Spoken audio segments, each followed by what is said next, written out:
এই ফিলিপাইন আখটা এমন একটা জাত যে আপনি সারা বছরে জানুয়ারি থেকে ডিসেম্বর পর্যন্ত 12 মাসের যে কোনো সময় লাগাতে পারবেন, যে কোনো মাটিতে আখ হওয়াটা সম্ভব হচ্ছে।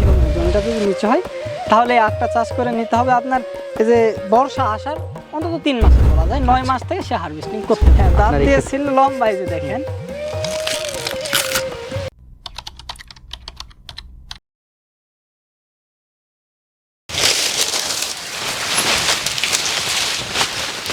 আসসালামু আলাইকুম। ওয়ালাইকুম আসসালাম ওয়া রাহমাতুল্লাহ। মেহেদি ভাই, জি ভাই, কেমন আছেন? আছি আলহামদুলিল্লাহ, আপনি কেমন আছেন? আলহামদুলিল্লাহ ভালো রয়েছি। কি আখ কেটে বের করলেন? জি ভাই। কি করবেন এটা? ভাই খাওয়ার জন্য তো কেটে বের খাওয়ার করলাম। জন্যই? জি। আচ্ছা, গত বছর আপনার সাথে দেখা হয়েছিল বোধহয়। হ্যাঁ, গত বছর দেখা হয়েছিল সোহান ভাইয়ের আচ্ছা, সাথে। গত বছর আপনার প্রজেক্টে আমরা এসেছিলাম, আখ দেখেছিলাম ফিলিপাইনের কালো আখ। জি এটা কি আরেকটা প্রজেক্ট? জি জি। আচ্ছা, একটু কেটে ফেলেন। হ্যাঁ দর্শক, আমরা এখন দাঁড়িয়ে কথা বলছি হচ্ছে ফিলিপিনো জাতের ব্ল্যাক সুগার ক্যান বলা হয়, যেটা ইংরেজিতে, বাংলাতে আমরা বলে থাকি কালো আখ। হ্যাঁ, আমরা এই মুহূর্তে দাঁড়িয়ে কথা বলছি হচ্ছে জয়পুরহাট জেলার কালাই উপজেলার 5 গ্রামে। জি ভাই। আমাদের সাথে রয়েছেন হচ্ছে বিশিষ্ট ইসলামিক বক্তা, কি জানো ভাইয়ের নাম? এম মেহেদি হাসান। এম মেহেদি হাসান ভাই। এবং আপনারা জেনে অবাক হবেন যে কৃষিতে, এই যে আধুনিক কৃষি, এই কৃষিতে কত ধরনের পেশার মানুষ কিন্তু যুক্ত হচ্ছেন নতুন করে। আমরা দেখেছি সায়েন্টিস্টকে আপনার হচ্ছে কৃষিতে আসতে, ডিপ্লোমা ইঞ্জিনিয়ারকে কৃষিতে আসতে দেখেছি, এরপর হচ্ছে শিক্ষক, চিকিৎসক, মসজিদের ইমাম, মসজিদের মুয়াজ্জিন। আজকে আমরা কিন্তু একজন ইসলামিক বক্তাকে পেয়ে গিয়েছি। গত বছরও আমরা আপনাদেরকে দেখিয়েছিলাম ওনার হচ্ছে কৃষি প্রজেক্ট, এবং ওনার যে নিজস্ব পেশা তার পাশাপাশি এই প্রজেক্ট করে তিনি কতটুকু সফল হচ্ছেন সে বিষয়টি আপনাদের সামনে আরও একবার হচ্ছে তুলে ধরার চেষ্টা করব। সঙ্গে থাকুন, আমরা একটু ভাইয়ের সাথে কথা বলি। তো ভাইজান, সব মিলিয়ে ভালোই ছিলেন, তাই না? জি আলহামদুলিল্লাহ। আচ্ছা, এই যে ফিলিপিনো ব্ল্যাক সুগার ক্যান বা কালো জাতের আখ, এই আখটা চাষ করার ব্যাপারটা আপনার মাথায় এসেছিল কিভাবে প্রথম দিকে? ভাই, আমার ওই যে একটা বড় ভাই আছে, তো ওই সর্বপ্রথম এটা শুরু করার চিন্তা ভাবনা করে। পরে ওই যে অ্যাডমিশনের জন্য কুষ্টিয়া বিশ্ববিদ্যালয়ে অ্যাডমিশনের জন্য যাই, তো তখন আমি একাই, তখন থেকে শুরু, তো ওখান থেকে শুরু করে এখন পর্যন্ত আছে, চলতেছে। আচ্ছা, কত বছর আগের ঘটনা এটা? 2 বছর আগে। 2 বছর আগের ঘটনা। তো এই যে এত কিছু রেখে আপনারা, আপনার ফ্যামিলি বা সবাই মিলে যে আসলে, বা বড় ভাইকে দেখে এই ব্ল্যাক সুগার ক্যান কালো আখ চাষ করা, এটা চাষ করার পরে কেমন মনে হলো? এটা কি লাভজনক? ভাই 2 বছর আগের যদি ঘটনা হয় তাহলে অবশ্যই তো দেখতেছেন যে কেন এখানে আখটা আছে, অবশ্যই এটা লাভজনক। আচ্ছা, শুরুর দিকে কতটুকু চাষ করেছিলেন? শুরুর দিকে 14% মতো। এখন কতটুকু? এখন আছে প্রায় 2 বিঘা, 62% আছে। অসাধারণ, অসাধারণ। তো এই যে আপনি একটা আলাদা পেশার, যেটা আমি প্রথমে বলছিলাম যে বিভিন্ন ধরনের বিভিন্ন পেশার মানুষ কিন্তু হচ্ছে কৃষিতে এখন যুক্ত হচ্ছেন। তো এই যে একটা আলাদা পেশা থেকে আপনি আসলেন, কোনো প্রতিবন্ধকতার শিকার হতে হয়েছে বা কোনো বাধা এরকম মনে হয়েছে যে আমি কেন এটা করছি, এরকম কোনো প্রশ্নের সম্মুখীন? ভাই, যে কাজে আপনি প্রথম শুরু করেন একটু বাধা আসেই, ঠিক আছে? তো শুরুর দিকে একটু বাধা বিপত্তি যারা শুরু করে তাদের একটু বাধা আসেই। তো দেখা যাচ্ছে শুরুর দিকে যদি একটু এগিয়ে নেওয়া যায় তো তারপরে আর বাধা আসে না। আচ্ছা, আপনি যে আখটা চাষ করেন এটা মূলত কোন সময় চাষ করতে হয় বছরের? ভাই, আখের একটা সিজন আছে যেটা সারা বাংলাদেশে স্থানীয় বাজারে বিক্রি হয়, এর একটা সিজন আছে। কিন্তু এই ফিলিপাইন আখটা এমন একটা জাত যে আপনি সারা বছরে জানুয়ারি থেকে ডিসেম্বর পর্যন্ত 12 মাসের যে কোনো সময় লাগাতে পারবেন, এটা হবে ইনশাল্লাহ। আচ্ছা, কি ধরনের মাটি হতে হবে এটার জন্য? ভাই, কি ধরন বলতে, আমাদের বাংলাদেশের মাটি কৃষকরা বলে যে সত্যি সোনার চেয়েও খাঁটি। সারা বাংলাদেশের 64 জেলার প্রায় 50টা জেলার বেশিতে আমাদের চারা গত বছর অনেকে নিচে, কেউ 10টা, কেউ 5টা, কেউ 2 বিঘা, কেউ 4 বিঘার জন্য। কোথাও থেকে ব্যাগ রিপোর্ট নাই এর, মানে যে হয় নাই ভাই বা হবে না এরকম কোনো এরিয়ে নাই। আচ্ছা, সেই হিসেবে আমরা বলতে পারি বাংলাদেশের যে কোনো মাটিতেই হওয়া সম্ভব। যে কোনো মাটিতে আখ হওয়াটা সম্ভব, হচ্ছেও। আমরা কখনো বাংলাদেশের বিভিন্ন প্রান্তে যখন ছুটে যাই, কখনো দেখি যে কোনো কোনো এলাকাতে একটু নিচু জমি বেশি, জি সেক্ষেত্রে জলাবদ্ধ থাকার চান্সটা খুব বেশি থাকে বছরের একটা নির্দিষ্ট সময়ে। সেই সকল জলাবদ্ধ জমিতে কি করা সম্ভব হবে এটা? হ্যাঁ, গত বছর যে আমার প্রজেক্টে ভিডিওটা করছিলেন জলাবদ্ধতা ছিল, হ্যাঁ হ্যাঁ হ্যাঁ। এবং এবছরে এটা তো মনে করেন গত বছরেরটা, এটা মুড়ির যেটা বলা হয়। তো এবছর যেটা আমরা নতুন করে 1.5 বিঘার মতো লাগাইছি, সেটা একদম ওপাশে একদম নিচু জমিতে, আচ্ছা সবে মাত্র ছোট ছোট আছে ওইটা। আচ্ছা আচ্ছা। সেক্ষেত্রে কি আপনার এই যে বর্ষাকালের সময়টা আসার আগেই একটু আখটা গঠন করে নিতে হবে, এরকম ব্যাপার আছে কিনা যে আখটা? জি, এখানে ব্যাপারটা হচ্ছে কি যে নিচু জমিতে যদি কেউ চাষ করতে চায়, বন্যা এলাকা হোক আর এরকম এলাকায় হোক, যদি নিচু জমি হয়, জমিটা যদি নিচু হয়, তাহলে এই আখটা চাষ করে নিতে হবে আপনার এই যে বর্ষা আসার অন্তত 3 মাস আগে। আচ্ছা 3 মাস আগে যখন আপনি লাগাবেন, ওই সময় কাঠটা যদি এতটুকু হয়ে যায়, এতটুকু কাঠ হয়ে গেলে এটা আর মরার কোনো সম্ভাবনা নেই। এরপরে আর কোনো ওরকম চান্স থাকে না যে নষ্ট হতে নষ্ট পারে? হবে আচ্ছা। এরকম। আমরা যদি এটার বাণিজ্যিক ব্যাপারে আসতে চাই, আমাদের 1 বিঘা 33 শতকের 1 বিঘা এই আখ চাষ করতে হলে টোটাল কতগুলা চারা বা কিরকম কাটিং এর প্রয়োজন পড়ে সেটা যদি একটু বলতেন। কাটিং নিলে তো অনেকের নষ্ট হয় আর কি, একটু নষ্ট হয়, মানে চারা তৈরি করতে পারে অনেকে পারে না, এর একটা বিষয়। আর যদি কেউ টোটালি চারা নিতে চায়, তাহলে 1 বিঘাতে 2700 চারা হলে হয়ে যাবে ইনশাআল্লাহ। আচ্ছা, মানে 33% 1 বিঘাতে। দূরত্ব কেমন দেন আপনারা? আমরা দূরত্ব 40, সারি থেকে সারির দূরত্ব 40-42 ইঞ্চি দেই, আর চারা থেকে চারার দূরত্ব দেই 12 থেকে 14 ইঞ্চি। আমরা যে গ্যাপটার মধ্যে দাঁড়িয়ে আছি দুইটা মানুষ, জি এই গ্যাপটা বলছেন তাহলে 40 থেকে 42 ইঞ্চি? হ্যাঁ, এটা একটু কম আছে, বাড়াতে হবে। আচ্ছা, আর একটু বাড়াতে হবে।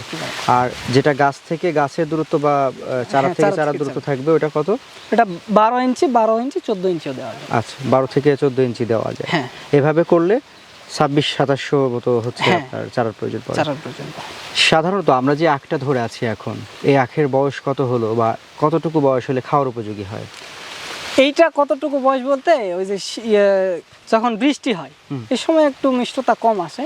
তাছাড়া এইটা এখন বয়স চলছে ধরেন 8 মাসের মতো, ধরেন 9 ফিট তো হয়ে গেছে। হ্যাঁ শিওর, 9-10 ফিট প্রায় 10 ফিটের কাছাকাছি গেছে। তো আর 1 মাস থাকলে দেখা যাচ্ছে যেটা 11-12 ফিট যাবে 1-1.5 মাসে। আচ্ছা আচ্ছা, ঠিক আছে। তাহলে যারা বাণিজ্যিকভাবে চাষ করবে তারা কত মাসে বিক্রি করার টার্গেট রাখবে? এটা 9 মাস থেকে 11-12 মাস, মানে বছরই লাগে এটা বলা যায়। 9 মাস থেকে সে হারভেস্টিং করতে পারে। আপনার এই ক্ষেত্রে এখন বয়স কত চলছে? 8 মাস। 8 মাস। জি, আমরা একটু 8 মাসের আখ খেয়ে দেখব। একেবারে গোড়ার অংশটা খাবো না, একটু মাঝামাঝি অংশ খাবো, যেটা খেতে সবচেয়ে বেশি ভালো লাগে, তাই না? আচ্ছা, মাঝামাঝি হ্যাঁ অংশ। হ্যাঁ শিওর। একটা অনেক নরম, দেখেন এই যে এটা মনে করেন যে কাজই করা হয় না, এটা দিয়ে আচ্ছা পড়েছিল, এটা নিয়ে আসছে। আচ্ছা। এই যে দেখেন, চাপ দিলে ভেঙে যাবে? চাপ দিলেই ভেঙে যাবে।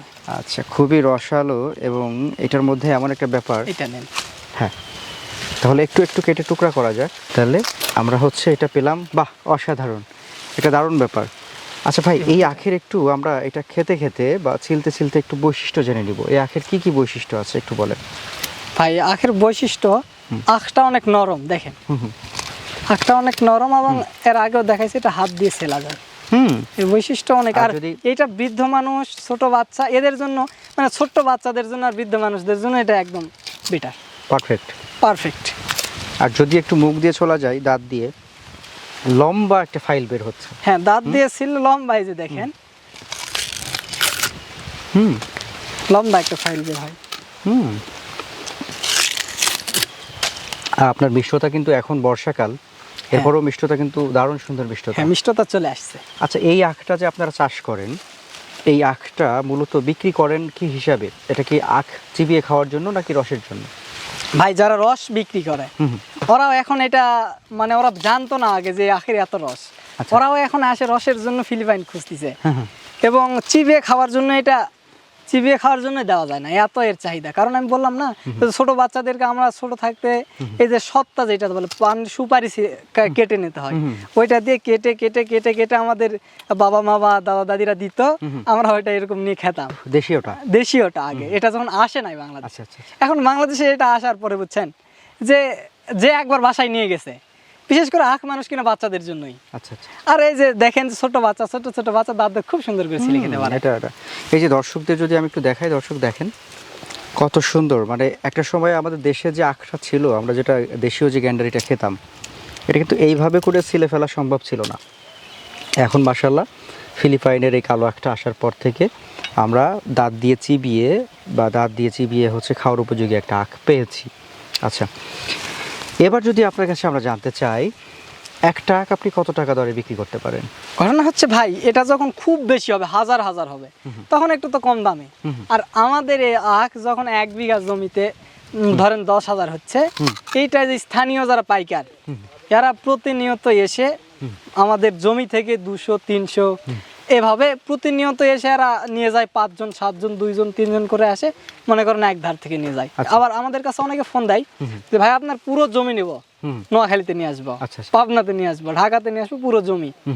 তো ভাই দেখেন, আমরা চাষ করছি আমাদের স্থানীয় বাজারে যারা ক্রেতা, এদেরকে আমরা দিতে পারি না, আর এত চাহিদা, এজন্য ওদেরকে দিব কিভাবে? সেক্ষেত্রে আমরা তাহলে একটা আখের কত টাকা গড় দাম ধরতে পারি? ভাই একটা আখের গড় দাম 40 টাকা না, আমরা 30 টাকা ধরবো। 30 টাকা? হ্যাঁ, এখন 30 টাকা ধরবো। আপনি 2700 কাটিং বা চারা লাগানোর পরে হ্যাঁ, সেখান থেকে এখন টোটাল কতগুলো হবে 1 বিঘাতে? ধরেন যে 2700 জায়গায় 200 চারা ধরেন নষ্ট হয়েছে, মানে আখ হলো হয় নাই, 2500 ধরি। আচ্ছা, 2500 যদি চারা বেঁচে থাকে, ওখান থেকে যদি 4টা করে হয় এক জায়গা থেকে, তাহলে 10,000 আখ। 10,000? হ্যাঁ। আচ্ছা, 10,000 আখ এখন যদি আপনি 30 টাকা বিক্রি করেন, তাহলে 3 লক্ষ টাকা বিক্রি হচ্ছে 1 বিঘাতে। আচ্ছা, সবশেষে কিছু বলবেন দর্শকদের উদ্দেশ্যে? সবশেষে দর্শকদের উদ্দেশ্যে একটা কথা বলবো, যে আমাদের বাংলাদেশটা দিন দিন বেকার যুক্ত হচ্ছে, মানে বেকারে ভরে যাচ্ছে, পুরো বেকারে ভরে যাচ্ছে, এবং এটা নিয়ে আমাদের সংসদ থেকে শুরু করে সারা দেশের যুবকদের একটা হাহাকার আর কি। তো আধুনিক যে কৃষিগুলো আছে, এই যে ফিলিপাইন আখ আছে, এবং আমি এবার কিছু জমিতে লাগাইছি পেঁপে লাগাইছি, এরপরে কিছু জমিতে ওই পাশে যারা 1 হাইব্রিড ঘাস লাগাইছি। তো আবার বাংলাদেশে একটা সফলতা দেখাচ্ছে আঙ্গুর, এটাও লাগানোর চিন্তা ভাবনা আছে। তো সব মিলে আধুনিক কৃষিতে যদি বাংলাদেশের যুবকরা আসে, এবং যুবকদেরকে খুব বিশাল আকারে না দেখে, সে যদি 10 কাঠা 20 শতক 15 শতক এইভাবে পরীক্ষামূলক চাষ করে, আমি যে 14 শতকের কথা বললাম, পরীক্ষামূলক চাষ করে সে প্রথমে দেখবে যে আদৌ এখানে ফলাফল আসবে কিনা। অবশ্যই আসবে, আসার পরে সে যদি এইরকম বাণিজ্যিক আকারে করতে চায়, করতে পারবে, তার বেকারত্বটা দূর হবে ইনশাআল্লাহ। ভাই, আপনাকে আমরা অনলাইনে কিভাবে খুঁজে পাবো? অনলাইনে আপনি খুঁজে পাবেন এই যে আপনাদের চ্যানেলে, তো আমাকে খুঁজে পাবেনই, এবং ইউটিউবে যদি লিখতে পারেন যে এম মেহেদী হাসান মাদানী, এ নামে আমার চ্যানেলে আমার অনেক আলোচনা আছে, এবং এমনি থেকেও আমার আলোচনা আছে। আপনি ইউটিউবে যাবেন, এম মেহেদী হাসান মাদানী লিখবেন, এবং ফেসবুক পেজের নাম আমার এম মেহেদী হাসান মাদানী। তো দর্শক, তাহলে আপনারা কৃষির পাশাপাশি যদি চান যে একটু নসিহত শুনবেন বা ভাইকে দেখবেন, ভাইয়ের আলোচনা শুনবেন, তাহলে উনি বললেন এম মেহেদী হাসান মাদানী নামে লিখে সার্চ করলে আপনারা ওনার পেজ এবং চ্যানেল পেয়ে যাবেন ইউটিউব এবং ফেসবুকে। জি, ঠিক আছে, ভালো থাকবেন, আপনার জন্য দোয়া এবং শুভকামনা। আসসালামু আলাইকুম। ওয়ালাইকুম আসসালাম।